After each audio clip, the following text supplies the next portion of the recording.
idea of giving you extra work in the edit. Exactly. Yeah. I mean, it would just. Yeah. I would just leave it. It would just be. You would just hear the slip. I wouldn't edit it out, please. That implies much more care than I'm going to give. Yeah. So I still don't know what we're going to call these. Well, it says that. Russ reads rules to Mark. That can be what the name of this will be. Yeah, it could be. It's explaining rules to Mark. you could prefix it and go, this is Mark. I've taught him how to play Kill Team. Oh, no. Oh, I have. I guess technically, haven't I? Yeah, it's like, oh, no. I got him with nothing. He has very little knowledge. Yeah. Mark is... I could be the newbie. You know, like in Adeptus Ridiculous, you got Bricky. Oh, I've heard about this. He explains it to someone who doesn't know anything. But he knows everything. The guy is explaining it to, but he pretends that he doesn't. Yeah. Whereas we're in a positive position because I actually don't know. You don't know anything. Yeah. He might be a pretend fool. But you are the real deal. Just the fool. You are the real deal, sir. The original fool. Yeah. Well, look, we've got it's legitimacy. That's what we've got. That's what we've got over everyone else. Because I actually don't know who these guys are. I don't even know that you can read. This is going to be a brand new thing. It's not well. So this is whatever this is titled. We're going over the new teams, and we're going to go over the Sanctifier Kill Team. The Sanctifier Kill Team. And who are the Sanctifiers? The Sanctifiers, to me, look like the good cult. I think they look like if they were in an army, because they're not an army.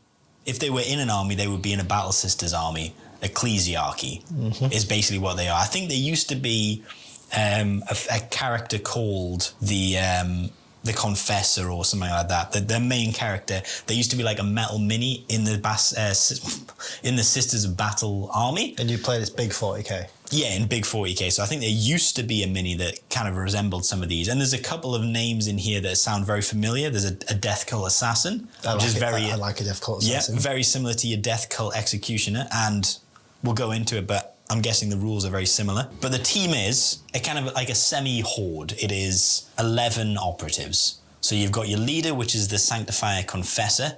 You've got a cherub in here. You're going to have 9... We've got a cherub. We've got a cherub. And it's got a cattle pod. I've built them all, I'll show you in a bit. Yeah. There's 9 Sanctifier operatives selected from the below list. And we're going to get into them later, but we've got a conflagrator. Oh my God, this entire team's... Conflagrator, the Death Cult Assassin, a Drill Abbot, the Miraculist, missionaries. There's 2 missionaries. Missionary, one has a flamer and one has either a melter or a plasma. The Persecutor, Preacher, Reliquant, and Salvationist.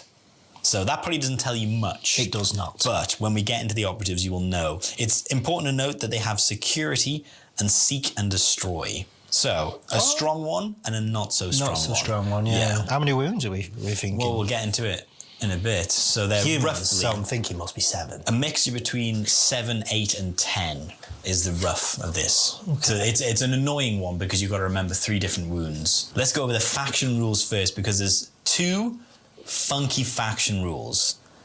One is the Ministorum Sermon. So it's used as a strategic gambit and you select 1 Sanctifier operative. If your leader, your Confessor is still alive, you must select it and the ability is a lot stronger on him and he gets the Orator keyword. Yeah. Oh yeah. Lots of keywords. Orator. The Orator. Which always makes me think of 30k because obviously there's lots of talk about orators in there. Basically the speech givers and the... I'm glad you said that. I had no idea what an orator was. Well, there you go. It's there's... It's like the person who gives the confidence to... Yeah, it's exactly that. So in 30k there was a very famous one. They basically are hype men and they do big impassioned speeches to make everyone be like, let's kill everyone. So it makes sense. That's like the drummer from the 1800s, isn't it? With the the British drummer boy. Basically, yeah. Whenever a friendly Sanctifier operative is within 3 of a friendly orator, or 6 inches if that is your Confessor. So if it's your leader, the Confessor, you get 6 inches. If it's anyone else, 3 inches. That operative is benefiting from, another keyword coming up, the sermon.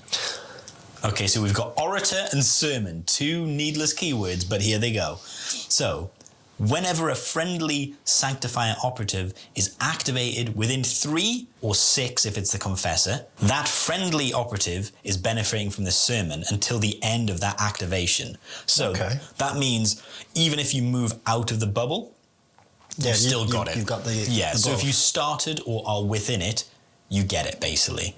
And whenever, and here at the very end, whenever a friendly Sanctifier operative is benefiting from the sermon, normal and critical damage of 3 or more inflicts 1 less damage. So it's a classic big bubble of damage reduction, and it works on. And 3 or more is going to be basically everything. Basically covers everything apart except for your from little guys who do the 2-1s. Yeah. And so it's basically covers everything in terms of damage, and it's normal and crit. So you basically 6 inches. Yeah, 6 inches. I want to assume that like the comms relay can't make this further, or.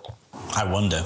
I don't think it's it doesn't say it's I don't think it would, but I would love it too. Yeah, it doesn't say it's support, but that would be interesting. So far it's very, I want to say plague marine-y. They blanket wide reduce damage if you're within 6 inches. Their second rule, and this might make a lot of sense to novitiates can I stop you for a second though? So if your big man's dead. Yeah, you have to pick someone else. And we've got going on inside one of the. I've got like 3 inside this building, and you're in there with me. Yeah, I can just pick the guy who's in the middle, and everyone's going to get damage reduction. Yeah.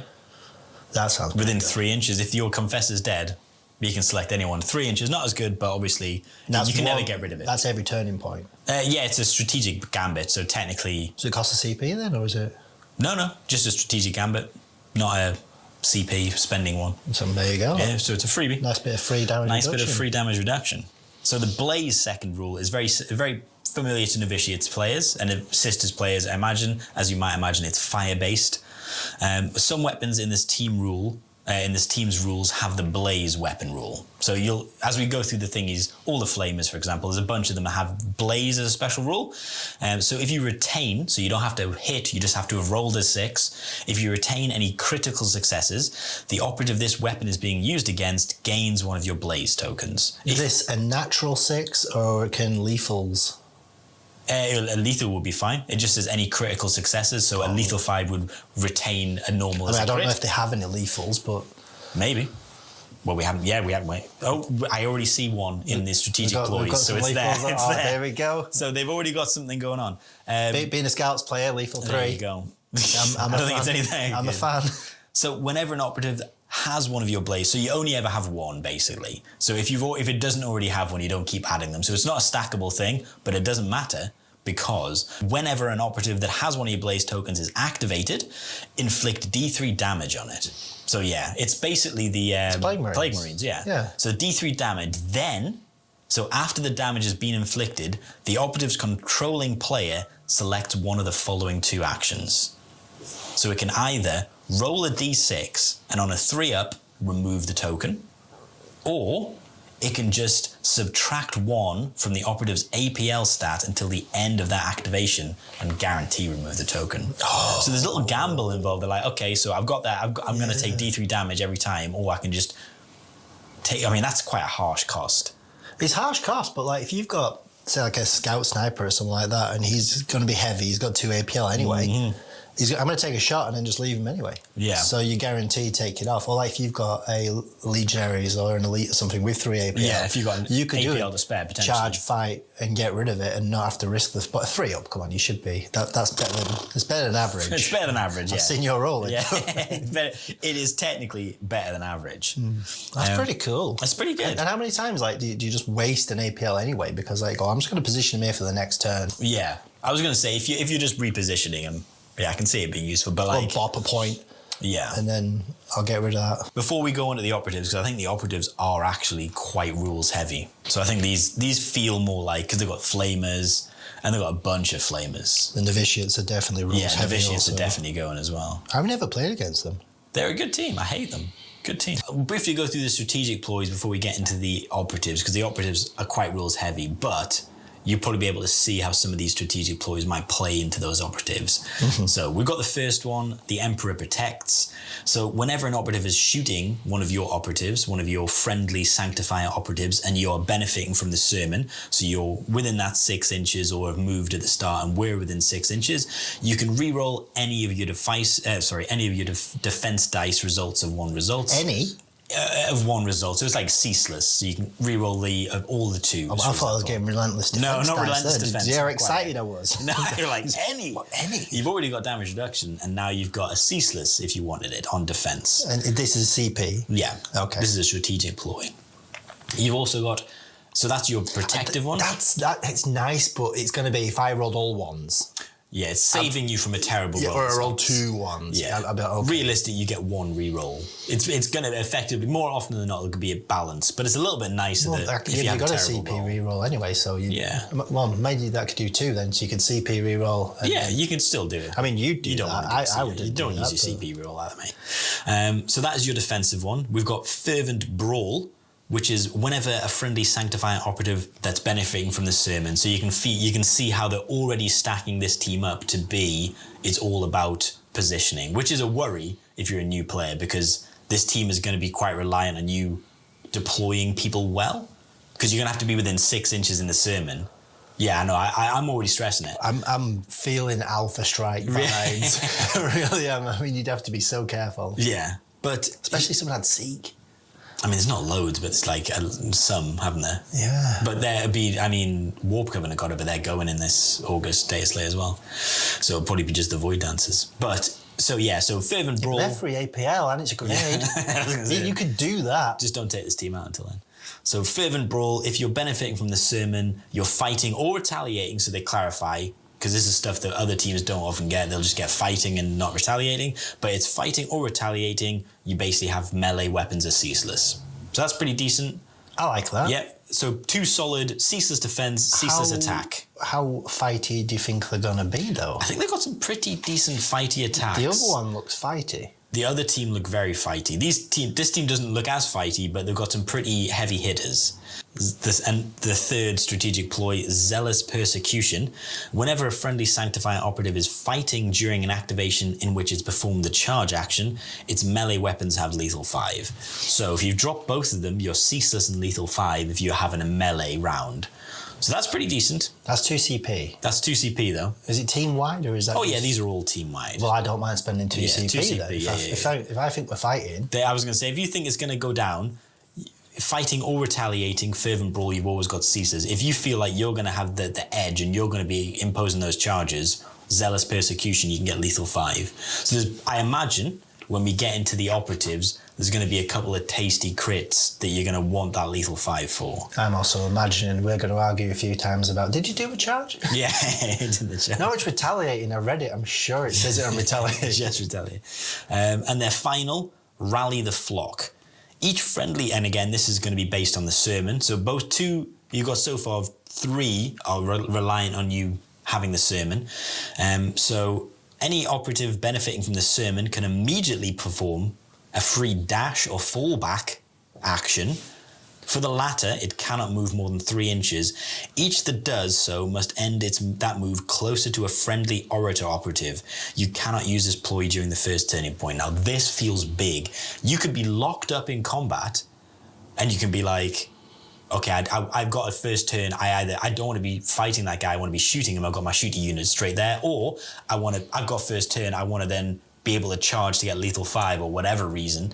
Rally the Flock, it's any operative within the 6 inches of your orator. So again, it feels like you need to be moving him with purpose to be like, I want everyone, as many options to be within this 6 inch bubble. But obviously it's 6 inches from him. So it's like a 13 inch based on his base. He's a 32 mil base as well. So a little bit more. So he's a pretty decent small pizza plate of aura. 13 inches is how much of the board is that? It's a pretty decent amount of the board, and it doesn't say you don't need to be visible. You just have to be within, not wholly within. You could just do a lot within. of like charge locking people, couldn't you? And then just get your guy in the middle, 1 CP. Everyone's out, and then the guns. Yeah. So I think this feels like you can find a way to make that work, but that feels like a very big one. I don't see exactly how, but in depending on the situation, you're not that doing could it be every massive. turn. It's going to be a case of, okay, I have a plan. Yeah, I feel like this team feels like it could be quite a slow burn team. Like you get to learn it and then become very good with it. I like what you just said about first turn though. So you set up your 2 threats, and then the guy doesn't even know they're a threat, and then you go spend a CP, dash them both forwards, and then all of a sudden he's got one coming from either side. I'm assuming they're going to have some kind of tasty grenades. Well, we'll get onto them in a bit. You've got some great firefight ploys as well. Like you're gonna have heard these before, but Rosarius. Use this firefight ploy when an attack dice inflicts normal damage on a friendly Sanctifier operative. Ignore that inflicted damage. Just a scratch is amazing. It's amazing, but just a scratch changes every combat you go into. Did that say normal? Yeah, it's still just normal, so it's not crit. But that still changes any combat you go into, because it used to be so annoying into Commandos. You'd go in thinking, great, I need a hit and a crit. You don't. You need 2 hits and a crit, and you need to be able to survive to deliver that, because they can just a scratch one. So it changes all the combat, which is a big thing to have in your back pocket. Of course, orcs are 4 or 5 damage. Yeah, well. So, okay. Wait until you see some of the damage here. See, I'm not expecting big damage because they're humans. But we will see. So that's a once per use firefight ploy. We've got another one. I don't think I've read this one yet, actually, so this is going to be a surprise as I read it. Ardent Eradication. Use this firefight ploy after rolling your attack dice for a Sanctifier operative. If it's shooting against or fighting against an enemy operative that's within 3 of an orator or 6 of your confessor, so basically within sermon range, you can re-roll any of your attack dice. Relentless, basically. So the enemy's within 6 of your man, or 3 if it's not your man. Yeah. And everyone gets relentless. Yeah. For the whole turning point? Shooting, no, that's a one-off. This is a one-off. That's a one-off use. But if you need relentless, you can get relentless. And again, it's all about positioning. If they've come into your range, then that's it. But it does mean you will have to move your orator forward. I don't know what they're hitting. I've hit on 4s or hitting on 5s, then that could be very useful. Or just useful generally, if you're looking for lethal 5s. If you need it. And then you go, do you know what, I've rolled a 4, I'm going to do it again. I mean, so far, I feel like there's a use for all of these. And it's good for the firefight ploys to be like, if I need relentless on everything, great. You will use Rosarius once a turn. I suspect you'll use that once a turn. You'll save the dice. Yeah, you'll be like, I'm keeping a dice. Yeah. I know this. I know the script. That's too good. You're always saving a thing, but that seems I like good. Every single one of them, because when we was reading the records, he was like, "Oh, this is real. This is," and I'm probably not going to do this one.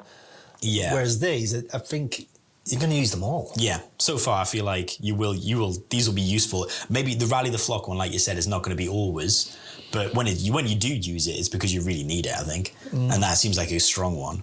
That's the turning point 1, isn't it? Oh, but you can't use a turning point 1. No, for turning point 2. Yeah. So you dash. So you can set dash up forward, and you're ready, and then that's when I'm thinking I'm going to use. You can dash everyone. It's great.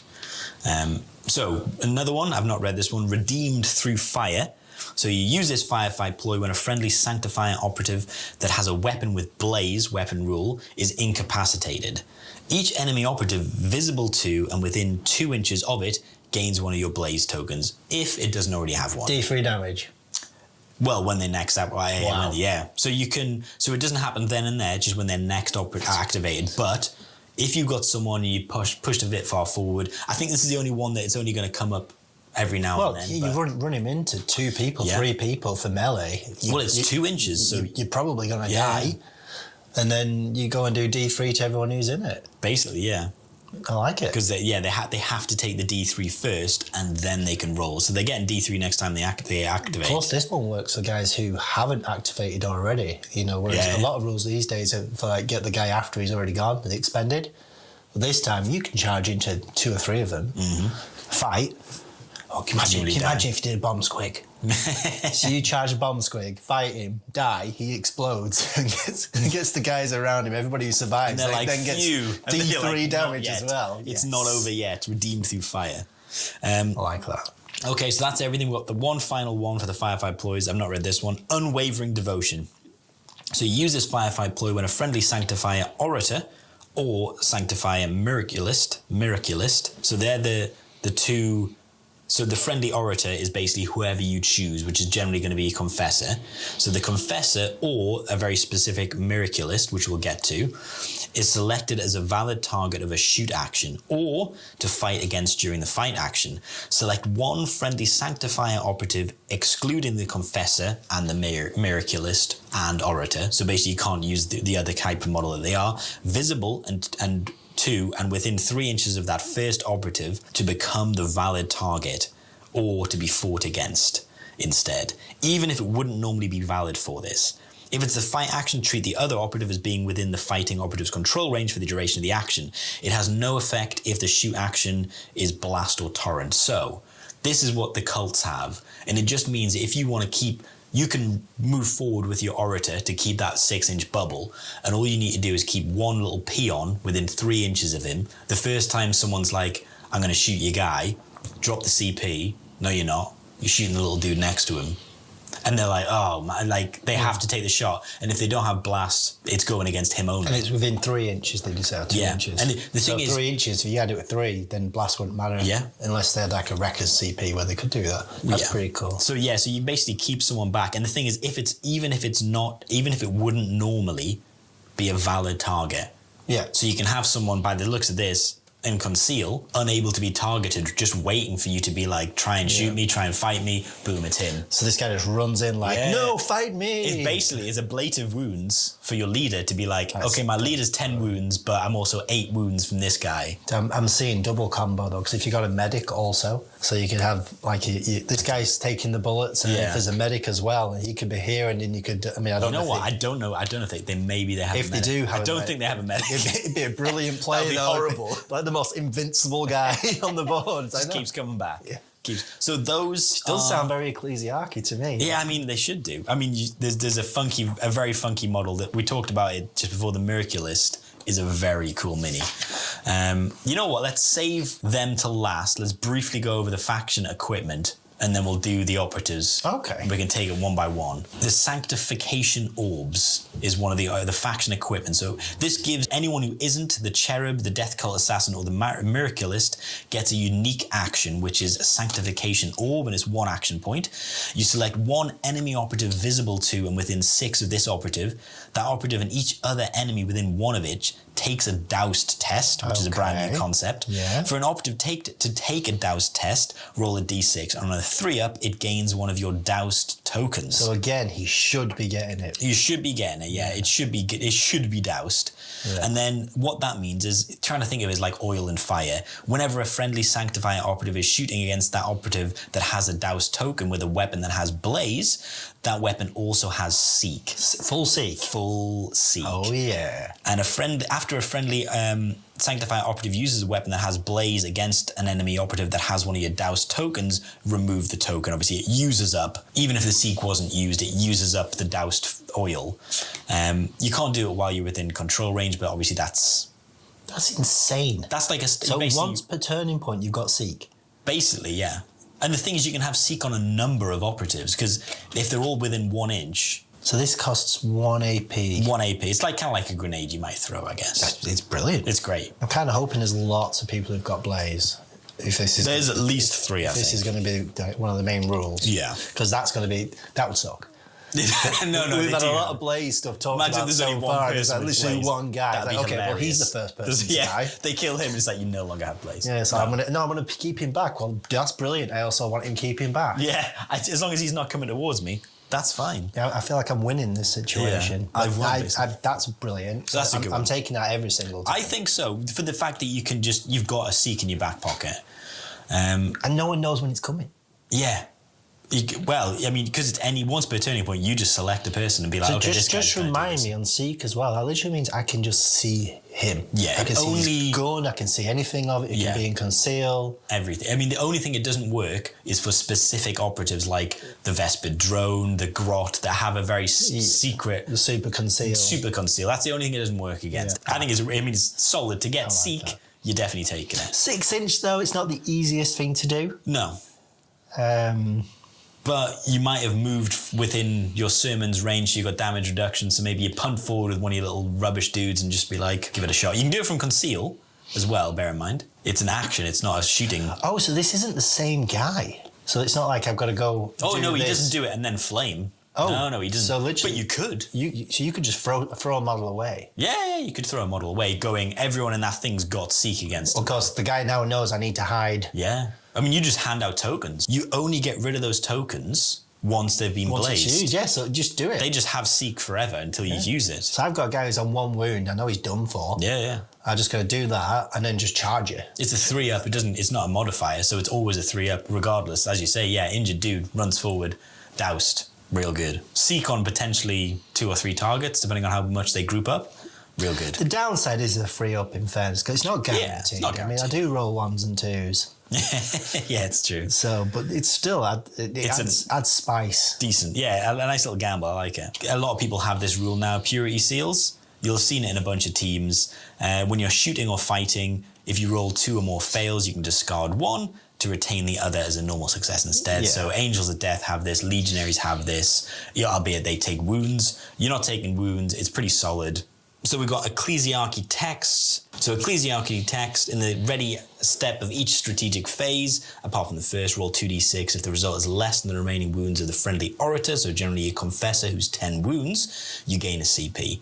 So it's done before the gambit, so if there isn't a valid orator, you can't use it basically. So less than a 10. Less than a 10 on 2d6, you get some. I'm getting a CP. Well, that's pretty cool. It's pretty decent. It's a good Till he chance. starts taking hits. Yeah, late game, but if it could get you a couple of CP, maybe turns 2 and 3, it might be worth it. An equipment choice for 2 CP. This is the one though. Maybe you wouldn't take it. I'm not so sure about this one. I like it. Mm-hmm. I like CP, and then we said before, then firefight ploys. Yeah, there's some nice firefight. I want to spend an awful lot of CP with this team, so I do like the idea of this. You're going to have to kind of protect your orator though. Yeah, keep his wounds up. But we don't want to protect him because he needs to be going forward. He's got the bubble, so he needs to. Well, you got that strategic ploy, so if they're going, you can protect him a little bit from shooting or fighting once a turn for the firefight ploy to be like fight him instead. Which is so we can send him forward. I can see it. We can send. It depends on how many. I mean, as always with one of these teams, someone with a bolter firing twice is going to probably ruin your day. 5-up save across the board generally. So. But against other teams, you'd be a good, decent shout. Yeah, well, if there's one I'm not going to take, if I need to take a ladder, I need to take some form of barrier, then this might be the one I would drop. But I do want the CP. Okay. So we're falling into that trap where you know what I'm going to pick. Yeah, yeah. It's one of those teams I think I know your scouting phase is going to be equipment. Yeah, absolutely, yeah.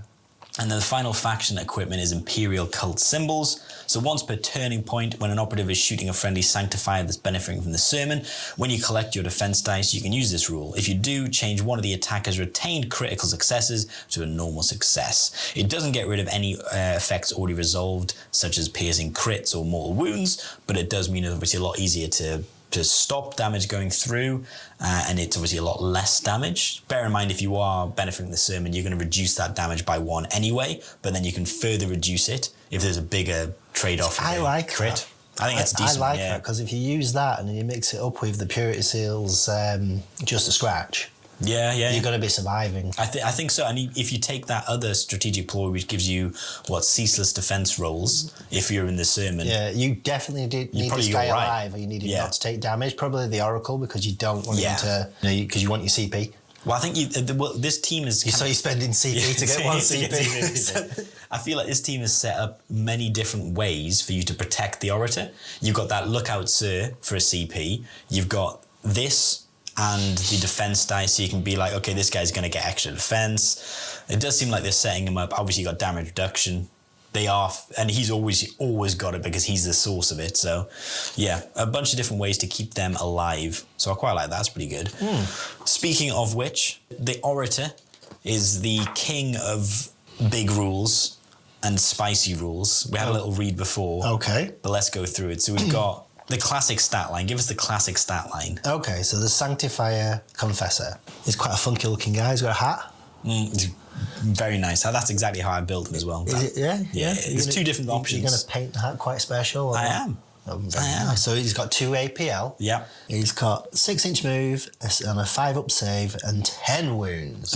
Lot of wounds. He's an orc. Basically. He's a scout. Yeah. He's a big strong model. He's not getting killed with 2 hits. No. By most people, it's going to take 2 crits with an orc, and then I'm going to use that faction equipment to stop you from killing him. Basically, he's got a big chunk and let set. He's a melee man. Yeah, he's got no shooting. No shooting. So if you wanted to give him shooting, you're dropping even more equipment to take a grenade. I can't do it. Exactly. He's got 2 big chunking rules. Well, he's got the Mace of the Mace of Censure. It's his weapon. It's 4 attacks on a 3-up, 5 damage. Which Brutal is pretty shock. Yeah, and you've got damage reduction, bear in mind. So this guy into you is going to be 4-4. He could kill a Space Marine. Yeah. I mean, yeah, he could. He could kill a Space Marine. You know, when you're combining it with your Purity Seals, and you'd be quite confident charging him into a Space Marine as well. I mean, he's going to get 5 dice, but... I mean, let's read into it, because there's potentially going to be a way that you might be able to make that hitting on 3s, hitting on 2s. So, lead the procession is one of the tastiest rules going. Whenever this operative is an orator, and because he's the confessor, he has to be selected. If he's alive. Yeah, if he's alive. And he performs charge, the fallback, or reposition action during its activation, you can choose to use this rule before it moves. If you do, determine each other friendly Sanctifier operative that's benefiting from the sermon, so that's a 6-inch bubble from him. After this operative ends that action, so let's say it's a charge, for example, each of those friendly Sanctifier operatives can immediately perform a free charge, fallback, or reposition action. What? In an order of your choice. Each must end that move in a location where they are still benefiting from the sermon. Okay. So you've got to move to be within that 6-inch bubble. And if this operative is incapacitated before the rule is fully resolved, so if you're into the dark and you've got a guard, you still do it, basically. You determine where they would be and then move all these operatives first. So this seems insanely powerful. So if you've got a whole bunch of people in combat and you want to get them out so that they've got options to shoot, especially into elite, you could charge this guy or even just move this guy, and then anyone within 6 that's in a combat you don't want them to be in can then just 6-inch move out of there, fall back, or do another reposition to get up to a position to shoot or charge. I mean, that's a strategic ploy. That might be the best. That might be the best strategic ploy they've got, and it's just him when he moves. Well, yeah, because if I've got 2 guys, imagine I've just done the whole "look after me, please, sir," and I've got this guy stood next to me. Then I charge into you, and you're like some big plague marine fighting guy who's very scary. I charge you, he charges you. I'm now hitting on 2s. Yeah, I've spent the CP for the lethal 5. Yeah. So I'm fighting you on 2-up, lethal 5, brutal shock. So you have to have a crit if you want to parry. Yeah. And and I'm going to get rid of one of yours. Yeah. I mean, that's a rough combat for your opponent. It is. It's pretty rough. And he's got 10 wounds. Yeah, I was going to say. And just a scratch. And damage reduction. I don't think there's anything he can't kill. I think it's a crazy move. I feel like it feels like so good. I mean, again, we're going to see it in practice, but that feels like that should be a 3-inch charge or a 3-inch fall, like, you know what I mean? Like, should be limited, because that sounds really good. Yeah, but you've got to be within 6 inches. In both, and then you've got to end within 6 inches. So there is definitely limitation. It's not. Yeah, I see what I mean. It's not too crazy, but that feels. But really if you're good. feeling overly zealous with your plague marine, and you come towards me, kill this guy stood in front of me, and I'm thinking, well, Russell, next move. Everyone's charging that. You're going to get it, especially if it's your last model as well, and then you get tabled. That would just be the icing delicious. On the cake. That's not all, though. He's got a very saucy once per battle ability called Commanding Declamation. So whenever the enemy operative would perform an action during an activation or counter action, while visible to and within 6 inches of this operative, you can use the rule. If you do, roll a d6 if the result is higher than that enemy operative's APL stat. So not where it currently is, the stat, not any modification. So okay, yeah. 3-up or a 4-up if it's an elite. It cannot perform the action during that activation or counter action. The AP spent isn't refunded, so you basically kill their action point. And if it's a counter action, the counter action then ends, but you can only use it once per battle. Per battle? Yeah, once per battle. That's strong. That's a real good. If that was every turning point, that'd be lovely. It'd be mean. Yeah, that is a real good move. That is a really you good. You can shut down a 2 APL model that's trying to charge attack you. I'm thinking Wreckers. not going to enjoy this. I'm like, my leader decides he's going to charge into you, so he gets the big movement across the table. We go to fight. I'm going to get my extra APL. I'm going to use my guns, dual pistols almost getting rid of with 2. blast. So I'm thinking I'm going to get 5 kills with this attack, because I've got all my record points stacked up, and this is the move. I charge in. I say, right, we're fighting. You say, no, we're not. And that's the end of it. I mean, on a 3-up, it is. It is the end of it. Okay, that was fun. And no refund, so you're locked in. And that's it. That was my big move. I was going to win the game right there. And now you've lost. And now I've lost. And that's brilliant. It's a real good counter to and another way of keeping him alive. Which it seems his team is geared towards keeping your Confessor alive. Like, you got a bunch of strategic ploys that can reduce him being not even the target, a bunch of equipment to make your defense better, and then you can just straight up deny an attack if you want. Well, you know what I'm thinking? So say you don't know what I'm thinking. So you've charged me and my man who was stunned next to me. You decided rather than me do it to you, you're going to do it to me. And you're going to fight me, kill me, and you're going to fight him, double fight. And you're like a legionary warrior or whatever, and you've got 3 APL. I say, no, you can't fight. Does that just like shut it down? So you can't fight because it said you can't do that action. Yeah. Does it mean you can't just fight me this one time? Or does it mean like fighting's done for you, this activation? I don't care if you've got 3 APL. I'm going to say it probably is you just can't do that specific action you're doing that turn. I would stand and argue. I know you would. Tio, come on over. We'd be fighting over this one. But no, it says you can't fight. It says you can't perform that action. You can no longer perform that action. Clearly it says you cannot perform that action. That is begging for some text that says unless you can natively perform this action more than once. So then you're locked in combat with me, and you've got 3 APL, you've got 1 left, and I'm just like, well, what are you going to do? I'm glad you're here to do the rules as written interpretation, because rules as written, not intended. That is, it'd be an interesting one to see. I'm seeing it. You're seeing it. Okay, let's move on to the cutest of the Sanctifier teams. We've got the Sanctifier Cherub. You've seen a lot, I think we see a lot of these operatives now. So this is the classic flying, super concealing support operative, basically. It's one of the best looking models, I think, in the game. You know what? When you look at this model, it looks like he's got a goatee. But he doesn't. It's a weird bit of like neck thing. Yeah, this picture I'm looking at is quite small. It's like he's got a little love heart necklace. He's got a love heart necklace and a goatee. It looks really bad, but it's not. So the Sanctifier Cherub. He's 2 APL. He's a 7-inch movement. Very nice. 5 up save. Classic. 5 wounds. So there you go. This is your normal. Yeah, and he's got your classic He's a melee man, isn't he? Yeah. So he's your support melee man. Melee man. So he's got 3 attacks, hitting on 5s, 1-3 shock. He's got shock. He's got a tasty little shock. That's a melee man. That's not bad. When we paid for lethal 5. Yeah. So we're getting that shock. So he's got a bunch of rules that you might expect from these kind of operatives. He's not insignificant, so he does count towards kill. But basically he's treated as 1 less APL for determining objective markers. When he's in conceal and is in cover, it cannot be selected as valid target, super conceal, and it cannot use any weapons that are on its data card. No grenades. Yeah, and it can't perform unique actions other than incentivize, which we'll get onto. I love his weapons called the Incentivizer. The Incentivizer. So this is the cool thing. So basically, he's your commsman.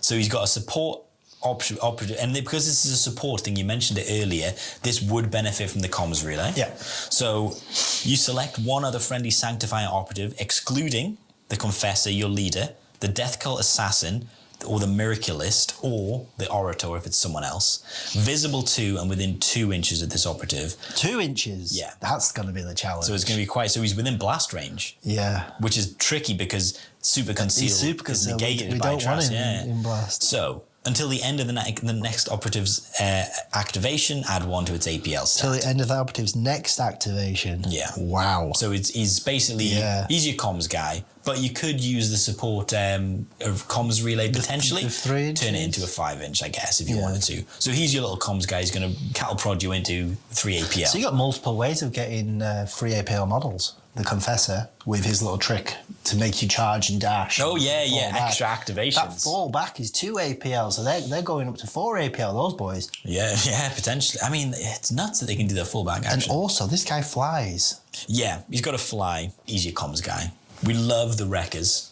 I love the Wreckers. Yeah, I love the Wreckers. We got the Sanctifier Conflagrator.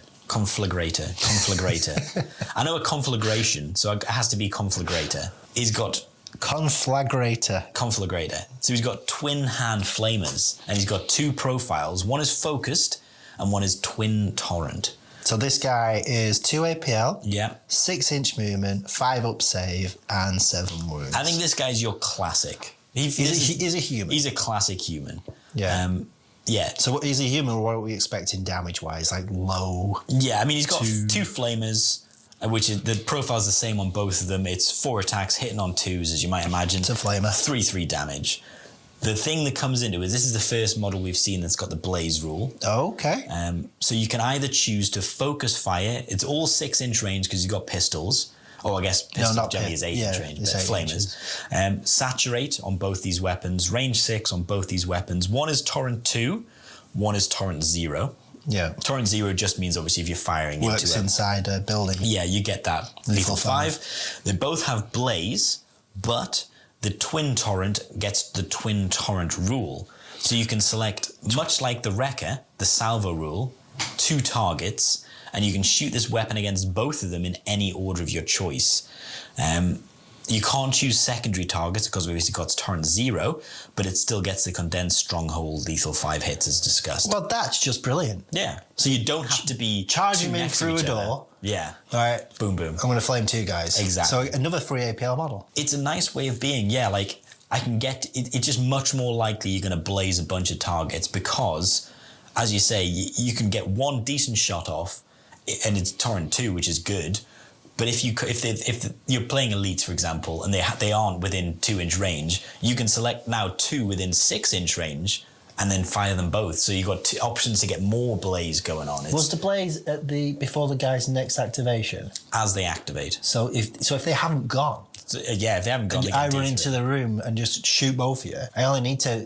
They should be taking 3 damage regardless because you should hit with all of them, and you'll do 3 damage, and then maybe you do 6 damage and then D3.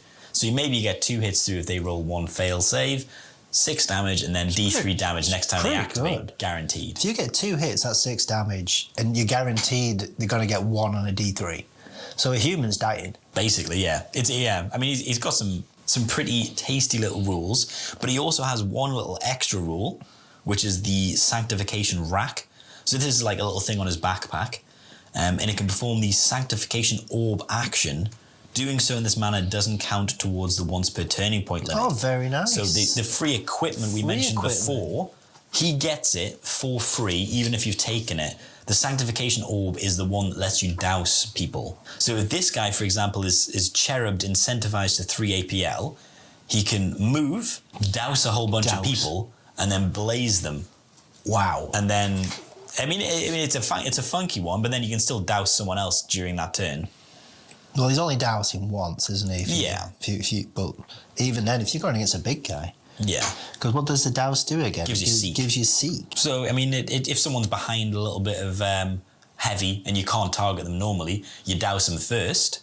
Well, yeah, and then you can target them both. You run into a room, you've got one guy's behind the wall and he's in conceal, and you've got a guy who's inside the room. So you douse the guy who's behind the wall, shoot the other guy with the torrent, and shoot them both. It's not a visible target. It's not a valid target. It's just visible. And you shouldn't be able to do that, but you just did it. You can. Because you can see it. You're like visible within 6. Faith in the Emperor. Yeah, faith alone. That's all you needed.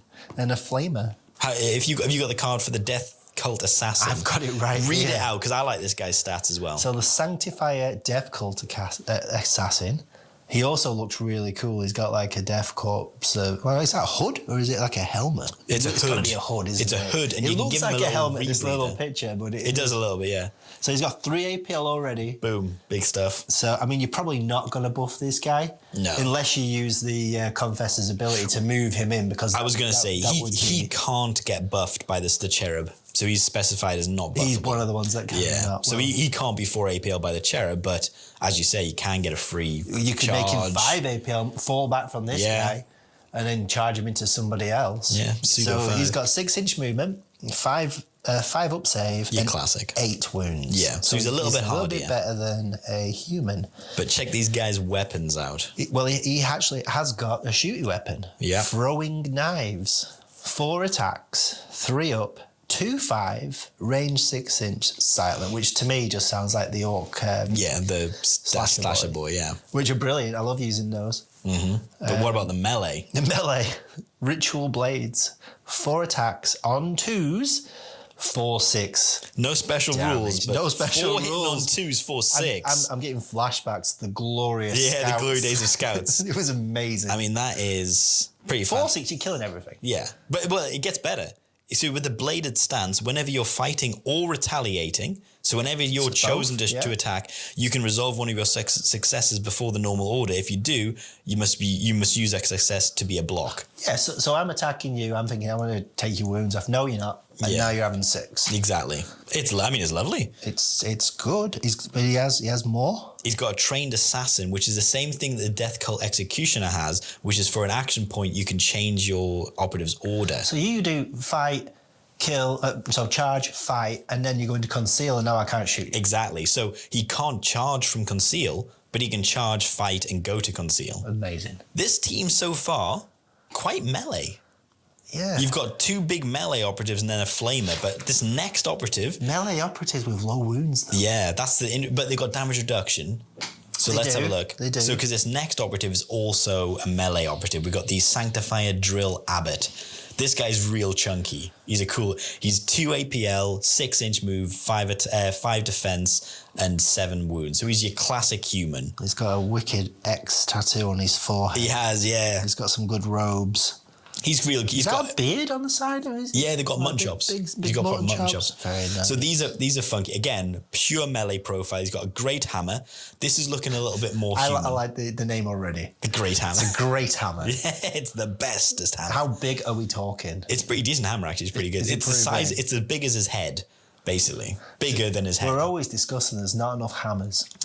And this team is packing the hammers. So 4 attacks, hitting on 4s, as you might imagine. 4/4 brutal shock. So he's a lesser. This is season 3 Breacher Boy. But with an extra attack. Yeah, with an extra. So he's like your Confessor light. He's not quite as good as your Confessor. However, he has a couple of rules that might boost him up. He's got the Scholar Progenium Disciplinarium, which is such a 40k word. But 3 words, technically. Scholar Progenium Disciplinarium. Disciplinarian. That's just easy for you to say. Yeah, Scholar Progenium Disciplinarian.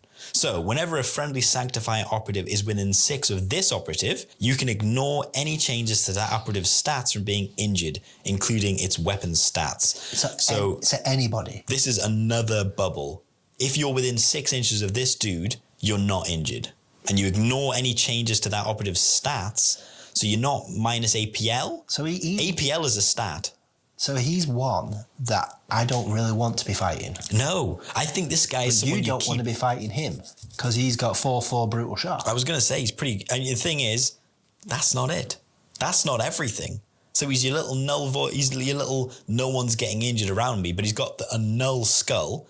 Whenever an enemy operative is within 6 inches of this operative, that enemy operative's APL stat cannot be added to. Excellent. Gets better. Remove all positive APL stat changes it has. So if an enemy operative that's more than 6 inches from this operative has a positive APL stat change and your opponent spends its final APL to move that operative within 6 of this operative, this can cause your opponent to have spent more AP than its APL stat. This is permitted in this situation. But it's another scenario where if someone's boosted an APL, and you put this guy next to your Confessor. It's 6 inches. Yeah, so I boost a guy up. I've boosted him. He's a threat next turn.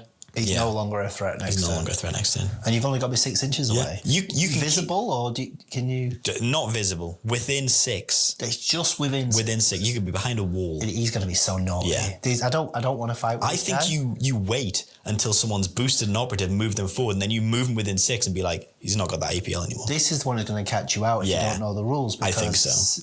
I think it's such a cheeky little rule to be like, no, this guy's my counter to your, like, I know your plans to come this way because you boosted his APL.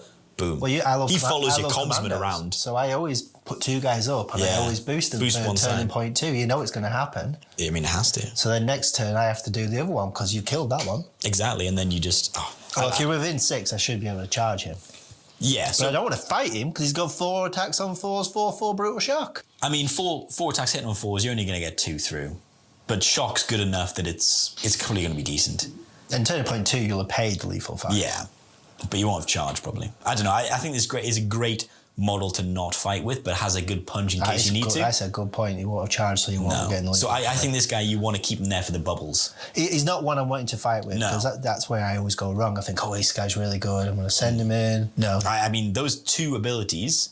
Such a good little move. To have him, again, I can see this guy benefiting from if someone tries to fight him and they've not tried to fight your Confessor, you use that ploy and be like, no, you're fighting someone else instead because I want this guy around. Do these 6-inch bubbles go between the walls on Galadark? It's just within. Doesn't say visible. If it was visible, you'd be in trouble. It does not. So he's going to be amazing. Oh, no, in Galadark it wouldn't go through the walls. Wouldn't not go through the walls? No, nothing goes through. That's a specific rules. Very tasty. He looks mean as anything. He's a great looking model as well. He does look mean as anything. I'm looking forward to see how you paint that guy. Are you waiting for one of the most fun operatives in the game? I'll let you read this out. The Sanctifier Miraculist. Give us a rundown of the stats. Because it doesn't look special in the stats. It doesn't look special. He's 2 APL, 6-inch movement. He's a 4-up save, though. Decent. So he's decent. He's a scout. Yeah, but... 7 wounds. Only 7 So wounds. he's a human again. So we've got 2 shoots, 2 fights. Mm-hmm. The first shoot, Holy Light, so I'm presuming that's like a psychic attack, not So it's 4 attacks, hitting on 2, so it's a flamer probably. Yeah. Damage is 4/3, so I'm presuming some devastating wounds are going through. Not just some. Range 8 inches, devastating 3. 3 wounds, so it's 4/6. Oh, 4/6 on a 2-up. Yeah, but... Limited. Yeah. Okay. You get 1 shot. It's 1 shot. That's your turning point 2. This is your threat. This is the one. It's a great one. Piercing 1, saturate, and blaze. Yeah, so the blaze is the rule we've talked about already. That's their special rule. When they activate, D3 damage. Yeah. So that's a one-time 4/6, 4 attacks hitting on 2s, piercing 1. That's a great attack. That's amazing. You get 1 of them, saturate as well, but yeah, that's good. You're killing most things with that. If you bear in mind, with your sanctifying orb, you give seek to any blaze weapon. You could have already lighted up someone with blaze, and they could be trying to hide them. As long as you can see any part of them, you can crack the holy light at them within 8 inches. That's a nice thing to leave your Seek ready for, because they might be like, well, the Flamer's not going to do loads of damage with Seek, but this guy with Saturate, they could be behind cover, not be able to take any cover from it. Piercing 1, so it's a 2-up. You're taking some damage. Chances are you're hitting all 4. It's like, woof. The best you're saving is 2, so you're going to be taking 6, 10 damage. I mean, that's a rough one. You get 1 shot, but that's good. That kill? Yeah. So when that one runs out, he's got another shooty weapon called the Reef in Fire. Breathe in Fire. 4 attacks on 2s, 4/4, blast 1. Also. Limited 1. Exactly. Then but he's got this special ability, Reefed and Blaze. So we've got Wreathed and Blaze. So he's got the Blaze rule, but the Wreathed rule is this operative can perform this shoot action with this weapon whilst within control range of an enemy operative. You don't select a valid target. Instead, this operative is always the primary target. So you target yourself. But only shoot against secondary targets. So you don't take the damage yourself. And then they cannot be in cover or obscured. So in other words, determine blast from this operative, but this operative isn't affected. So you blast yourself once. Obviously, again, you've only got 2 shoots through the entire game, but you probably turn 1, you're not going to get a shot. This is turn 3 and 4, maybe. Yeah. So you've got like 2 wounds left or 1 wound left. You know you're going to die. You charge into 2 people. Blaze yourself. You blaze yourself. Shoot them both. It's great. I mean, yeah, it's a great move, but it gets better. We'll talk about the last one. Oh, well, yeah, you're probably not going to do what I just said. So he's got a weapon called Burning Hands. Yeah. 1 attack on a 2-up, 7/8 damage. 7/8. Brutal, limited 1, Blaze. Yeah. So the brutals to stop like the assassins from getting potentially a parry first. Potentially a parry, but wow. So that's another one. That's another limited, absolute brutal. 7/8 though. Yeah, it's going to kill a human. It's going to kill a human. Yeah. The other one I just mentioned, that's 4 dice on 2. And it's 4/4, so that's going to do more damage. You're getting 4/3, probably going to get... you probably would use that, but it's 12, if you've already used it... Again. There you go, you've got it. And then we go down to the absolute... You're never going to use the meat and potatoes of this one. 2 attacks, hitting on 5s, 1/2. Yeah. Classic. That's just... I think they should have given it 1/1. The coolest thing about this miniature is is Miracle. So the first time this operative would be incapacitated during the battle, it's not. It has 1 wound remaining and cannot be incapacitated for the remainder of the action. So, for example, all remaining attack dice are discarded, including yours if this operative is fighting or retaliating. Then this operative can immediately perform a free dash or fallback action. Oh, so you're not fighting twice? No. For the latter, it cannot move more than 3 inches, even if it's performing an action that prevents it from performing the dash or fallback action. So you're your own medic, basically. So you can't die the first time, you can't die. You just come back and then you run away. It's awesome. I mean, it's an awesome mini. I mean, that the amount of damage you can potentially pump out is pretty high. I mean, that's awesome for what I just said to you a second ago, and I was like, okay, so you've got 1 wound left. Yeah. So you get attacked by a legionary, whoever, and then you just fall back, and then you activate next. He's the model. Yeah. Charge in, 7 damage, 8 damage, whichever one you go for. Because it's a 2-ups, it's going to be a 3. Yeah. You're still probably going to... I was going to say, it's still pretty decent even when you're injured. But yeah, so that is a very cool mini. So the next one, we've got 2 miniatures, basically. You can pick 2 of these operatives. One of them has to be built as a flamer. Okay. So you can either be... these are pretty good. Yeah, they're real good. They've got some good rules. 2 APL, 6-inch movement, 5-up save. 8 inches. 8 wounds. 8 wounds. So they're a little bit chunkier. So one has to be the flamer with either the Brazier of Holy Fire or a gun butt and Holy Relic. And the other one can be a melter gun with chainsword and Holy Relic, or a plasma gun with chainsword and Brazier of Holy Fire. So I've mentioned Brazier of Holy Fire. You can only have 1 Brazier of Holy Fire in your game. Okay. So basically you've got a flamer or a melter or plasma. You've got a flamer and a melter. Well, yeah, you've got you're going to take the Ministorum Flamer, because you have to, on one of the gunners. Oh, I see. So they can either have the Holy Relic I thought you were trying to tell me that you've got a flamer and you've got a plasma on the one model. You can do. Really? Yeah. So that's pretty cool. So that's what basically you get the Ministorum Flamer, which is your classic 4 attacks, hitting on 2s, 4/4. So it's a pretty decent flamer.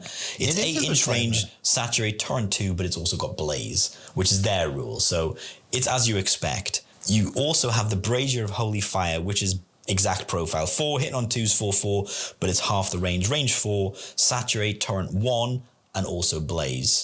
Did you say the Brazier of Holy Fire melee weapon? No, that's the shooting weapon. Oh my god! But it does have. There you go. It does have the melee profile as well. So normally you just get a gun butt with your flamer, which would be 3 hitting on 4s, 2, 3. But if you've equipped with the Brazier of Holy Fire, it's 4 attacks, hitting on 4s, 4/4, shock, and blaze. So it's another point of blaze in the army. And then the other options are your classic melter gun, which there's no surprises in, or the plasma gun, which is, again, no surprise. It's what you always get. But you also get the chainsword with those options, which is 4 attacks, hitting on 4s, 4/5. You always get a chainsword with the melter and the plasma? Yeah. That is awesome. It's it's real good. Because you always want to charge the melter and the plasma and fight him when you're the opposition. Oh, yeah. So now you're running into a chainsaw. I mean, it's not 5 attacks, it's 4 attacks, but 4s on 4s. You might have 5 damage coming back before you can kill it. So you have to at least have 5 wounds left. And you're going to take 5 damage. It's pretty good. So yeah, it's pretty good. So these actually have some really funky rules. So I've had trouble building these and I'll tell you why. So the Holy Relic means no matter where they are, they're always benefiting from the sermon. So you can give one of them the Holy Relic, so they can be out on their own. Always. Still. Yeah. But and the thing is, spread the word of the God Emperor. Whenever this operative is more than 6 inches from other friendly operatives, its weapons have severe. So who are you giving this to? Because you only gets the 1. Yeah, so the spread the word, they always get that. So you can have a melter gunner out there, and if you're 6 inches away from other operatives, you will guarantee 4 more 4 wounds. Devastating wounds. Yeah. And then he's doing 6/3. It's pretty deep. He basically gets severe. Piercing 2. Exactly. So I've built him as the melter, but...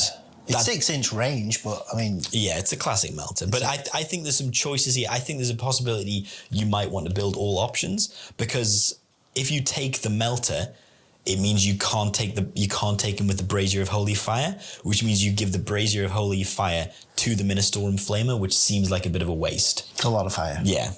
I quite like it because it means the mini is your big fire guy, so it looks quite cool, but it's a lot of... You might want to have more options of blaze spattered around the army then, but the ability to have Severe on a melter gun is real nice. Plus, you'll have the Holy Relic, so he's out on his own, reducing damage, and he'll have...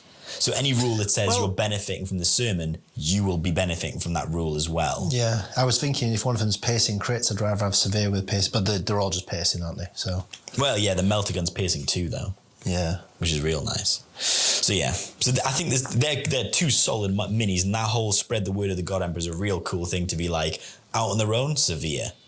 So I quite like that. That's quite funky, because I could see them being the model that you buff with the baby, move dash, Severe melter gun someone. Like that, because then you've moved 6 and then another 3. So you're outside, if that's your first activation.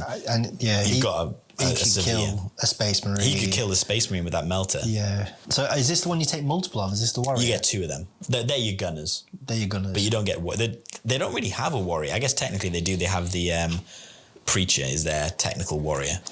We've not got to him yet. It feels so weird taking flamers though, isn't it? Because you never take flamers. Well, it's like the novitiates. You take more flamers. But one of the coolest minis in the game, or in this team for certain, is the Persecutor. I was looking at this model. It is a cool model. Yeah. So he's your classic... All I can see on this card is a massive chainsaw. He's got the massive Eviscerator. So he's your standard human loadout, 2 APL, 6 movement, 5 up save, 7 wounds. It's not exciting though. No, but he has both a Flamer and an Eviscerator. Okay. So 4 attacks, but it's only hitting on 3s. Yep. But it's 3/3, range 6, saturate, torrent 1, but another source of blaze. And then he's got the Eviscerator, which looks like the best weapon I've ever seen. This is 4 attacks. Hitting on 4s. This is sad, it's hitting on 4s. Yeah, that's the thing. 5, 6 damage. Brutal.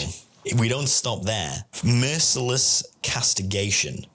The first time this operative performs a fight action during each of its activations, if neither it nor the enemy operative in that sequence is incapacitated, this operative can immediately perform a free fight action afterwards. It can only fight against the enemy operative, and only if it's still valid to fight against, and it takes precedent over action restrictions. It's amazing. So you get another 4 dice. You basically get another attempt. Because he's got 7 wounds, so chances are he's not going to be... Damage reduction. Bear in mind, you've probably got damage reduction if you've done it well. So he's probably got 9 wounds realistically after you take it into that account, and then he's got fanatical retribution. So even if your opponent does kill this guy, you can strike with one of your unresolved successes before it's removed from the kill zone. It's going to be a 5/6. Yeah. So he dies, and he's going to... If you've got any dice left... So if you fight the first time, you take a hit, but you've dealt like 6 damage, maybe. You only got 2. He's one that catches you. You're just like, okay, I'm fighting again, and then we're both dead. Say I've got the dice, I could parry all your dice, but I'm just thinking, I just want to kill you. So I go and do that, and then you go and... 5/6, brutal. He's going to catch some people out. He's going to be some trouble. I mean, looking at the model, you already know he's trouble. He's very cool. It's a cool model. Very cool. So the Preacher is their warrior that you can take more than 1 of. See, this one I thought wasn't going to be very good. And I've straight away seen something that's really good. Yeah. So he's 2 APL, 6 inch, 5 up, 7 wounds. Classic human. That's not classic human, yeah. He's got a hand flamer. 4 attacks, and this one's on 2s, so he's hitting. Yeah. 3/3, range 6, saturate, torrent 1, and blaze, and then he's got his melee weapon. So this is the warrior. Yeah. Ish. Yeah, he's the only one you can take multiples of, basically, apart from the missionary. 4 dice, on 4s, 4/5. That's pretty decent he's for a melee profile. Orc. Yeah. He's a human who's nearly an orc. So the Defend the Faith is the rule they get. So if they're on an objective marker, they're benefiting from the sermon regardless. And that's not that great because the bubble's so big that you probably would be within 2 anyway. But it does mean that you could put them out there as your kind of like sacrificial, throw the sanctified orb thing and still be benefiting from damage reduction. Well, you're saying it's 6 inch. What if it's 3 inch? Oh, yeah, if you've not got that guy. This guy comes really good. So the thing is, when you get this set, I haven't built any Preachers because you basically get enough to build all the operatives. You don't need any Preachers as part of the team. Oh, so I don't think I've got any preachers built because I chose to build all the specialists. So you don't have the sprues? I mean, it comes with them, but they're like... Oh, you just chose not I've chosen... I built every other mini because you have a choice. You don't... Technically, you got 9 operatives and you got 1, 2, 3, 4, 5, 6, 7, 8, 9, 10 to choose from. And I've just chosen not to take the preacher.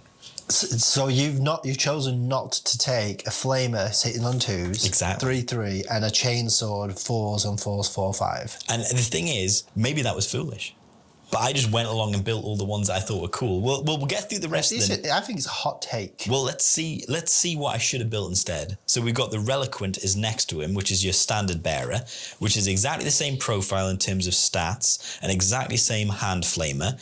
Doesn't have a chainsword, has a gun butt, so it's not good in combat. 3's hitting on 4s, 2, 3, but he's got 2 special rules. Cult Icon, which is your classic. Whenever determining control of a marker within 6 of this operative, treat the total APL stat of friendly Sanctifier operatives that contest it as 1 higher if at least 1 operative contests that marker.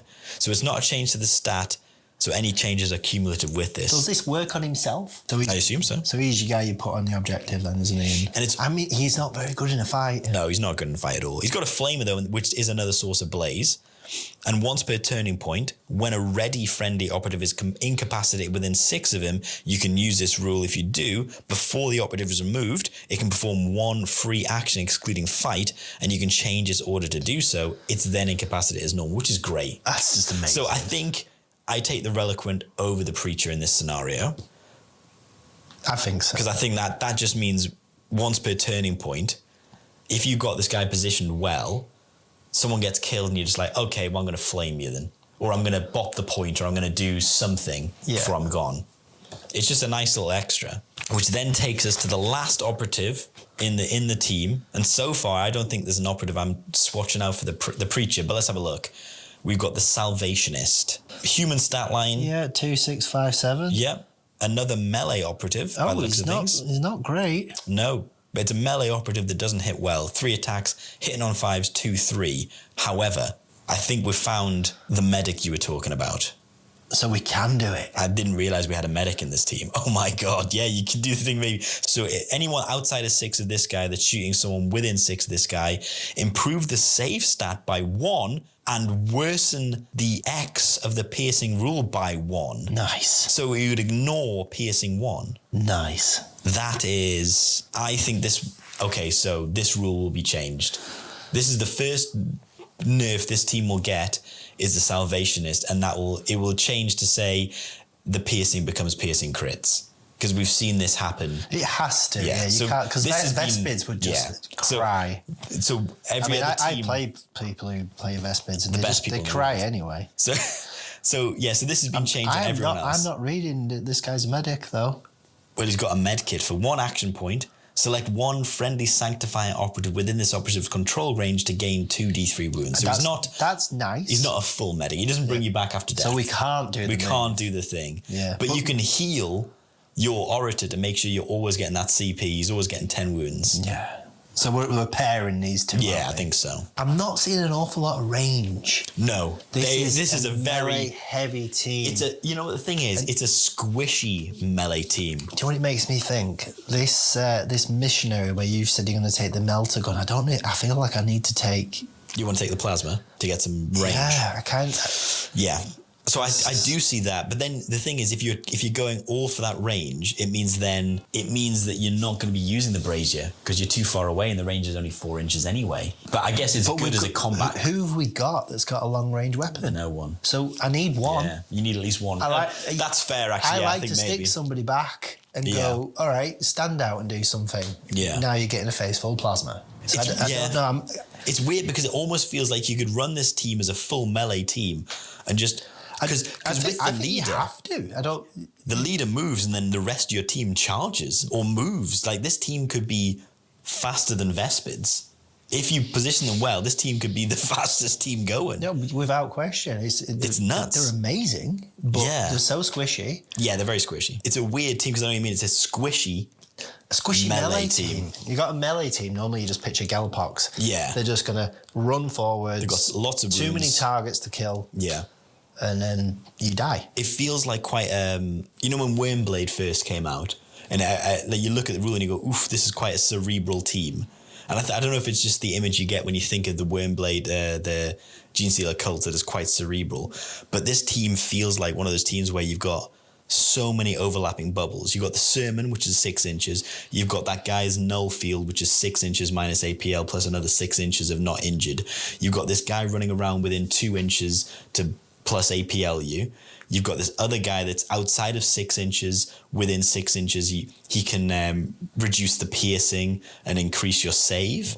So that's already 3 6-inch bubbles you're going to have to contest with and keep in mind.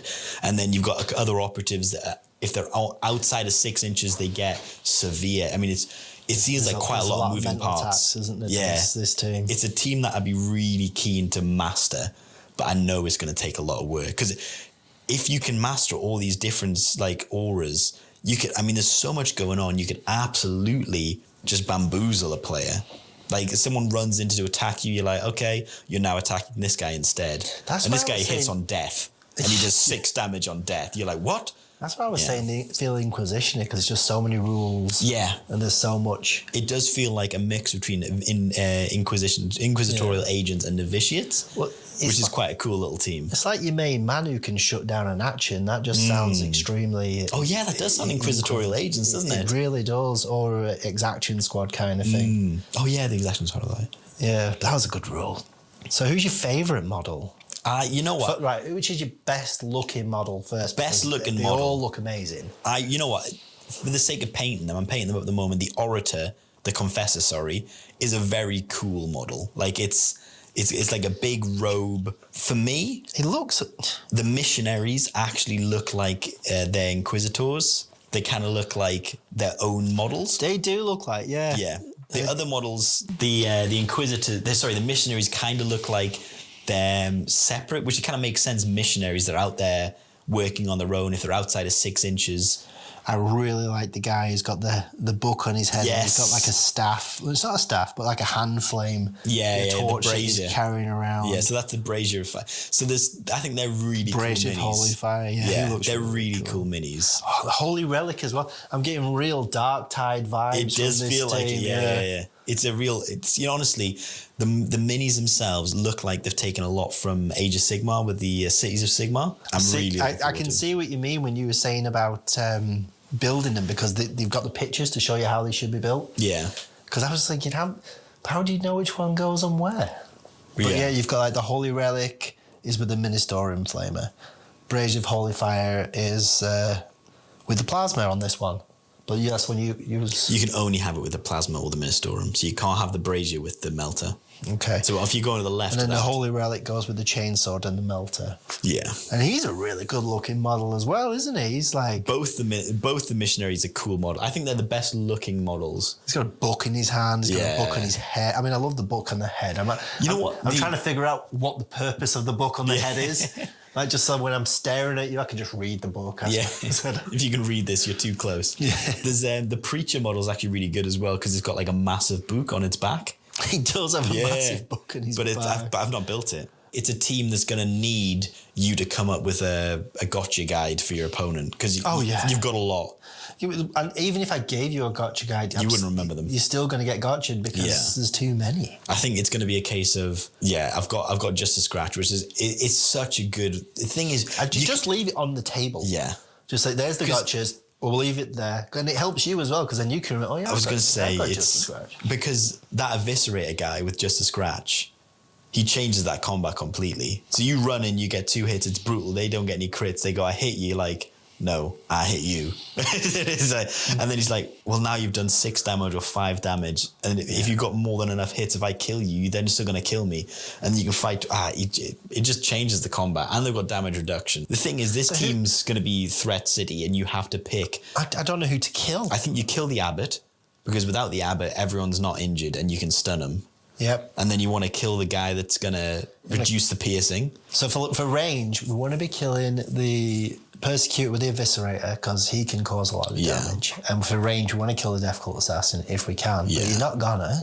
Not straight away. Because he's going to be hiding. They just all need to die. Yeah. I mean, that leader's ability is still so insane. if you've positioned him far forward, they don't have to be visible. If you've gone a bit far forward with your Death Cult Assassin, and you've gone forward enough that he's in effect of the sermon, and you've got the Eviscerator guy in effect of the sermon, they move somewhere, you then counterattack, move your guy, you got 2 charges you can then immediately get off with your Assassin and your Eviscerator, and they then have to pick, do they attack the guy that fights on death and has just a scratch, or do they attack the guy that's got 4 attacks hitting on 2s, 4/6 that parries first and has just a scratch?